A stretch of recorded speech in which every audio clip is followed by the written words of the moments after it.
संसार की सबसे अच्छी कहानी। इस कहानी का ये शीर्षक इसलिए है क्योंकि ये कहानी हमें जीवन का सबसे अच्छा ज्ञान देती है। यह कहानी हमें बताती है कि एक आदमी जो सफल होना चाहता है उसके लिए सबसे ज़रूरी चीज़ क्या है। सफल जीवन के लिए उसका कार्य और व्यवहार कैसा होना चाहिए। तो सुनिए कहानी। एक करोड़पति ने अपने बड़े से घर की सुरक्षा के लिए एक कुत्ता पाला।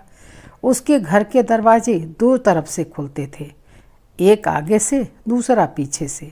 आगे से घर की रखवाली कुत्ता करता था। एक बार बैठे बैठे उस आदमी के दिमाग में एक विचार आया कि क्यों ना पीछे के दरवाजे की रखवाली के लिए एक शेर पाल लिया जाए। फिर क्या था, वह शेर ले आया और उसे खूब मांस खिलाने लगा। समय बीतता गया। कुत्ते का खर्च कम था, लेकिन वो किसी चिड़िया को भी पर नहीं मारने देता था। जरा सी आवाज़ पर खड़ा होकर भौंकने लगता। वहीं शेर बिल्कुल उससे अलग था। वह खाता तो कुत्ते से कई गुना ज़्यादा था, लेकिन सारा दिन बस सोता रहता था। उसे कोई फर्क नहीं पड़ता था कि आसपास क्या हो रहा है। उन्हें पालने वाला व्यक्ति बहुत निराश हुआ। उसे शेर से जो उम्मीद थी वह अब नहीं रही। शेर उसे बोझ सा लगने लगा। उसे लगने लगा शेर रखने से कोई फ़ायदा नहीं है। इसी तरह कुछ दिन बीते और एक दिन उस करोड़पति व्यक्ति के घर के दरवाजे आगे वाले दरवाजे से कुछ चोर घुस आए। कुत्ते ने भौंकने की कोशिश की, लेकिन चोरों ने उसके आगे मांस का एक टुकड़ा फेंक दिया। कुत्ता भौंकना बंद करके मांस का टुकड़ा खाने लगा। दूसरी तरफ पिछले दरवाजे पर बैठे शेर को आगे के दरवाजे पर कुछ हलचल सी महसूस हुई। उसे कुछ अनजान लोगों की गंध आई। कुत्ते का चुप रहना भी उसे हजम नहीं हुआ। समय न गंवाते हुए शेर आगे वाले दरवाजे पर आ गया।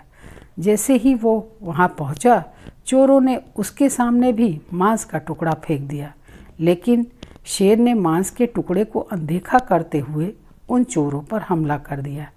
एक चोर शेर के पंजे के नीचे आया, बाकी भाग गए।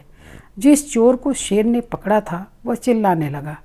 उसके चिल्लाने की आवाज़ से सभी घर वाले जाग गए। जब सभी आगे वाले दरवाजे पर पहुँचे तो उन्होंने देखा कि उनका वफादार कुत्ता मांस का टुकड़ा खाने में व्यस्त था और जो शेर उन्हें बोझ लग रहा था वह दुश्मन की छाती फाड़ चुका था। करोड़पति व्यक्ति को इस बात का आभास हो चुका था कि जिसके सपने बड़े हों वो छोटी मोटी बहस में नहीं पड़ते, ना ही हर आने जाने वालों को अपने होने का एहसास करवाते हैं। ऐसे लोग चुपचाप अपना काम करते हैं और मौका आने पर अपना हुनर दिखाते हैं। तो दोस्तों, इस कहानी की तरह हमें अपने जीवन में भी कई ऐसे लोग मिलते हैं जो करते कुछ नहीं हैं, लेकिन अपने बारे में बढ़ा चढ़ा कर बताते हैं। और कुछ शेर की तरह भी होते हैं जो कभी भी अपने बारे में बढ़ा चढ़ा कर बातें नहीं करते।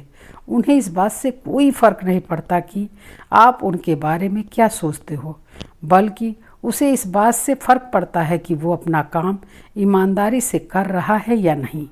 सफल और खुश रहने के लिए हमें ऐसे इंसान का अनुकरण करना चाहिए। दोस्तों, कहानी कैसी लगी कमेंट करके ज़रूर बताइएगा तथा मेरे इस चैनल को लाइक और सब्सक्राइब करके मेरा प्रोत्साहन कीजिए।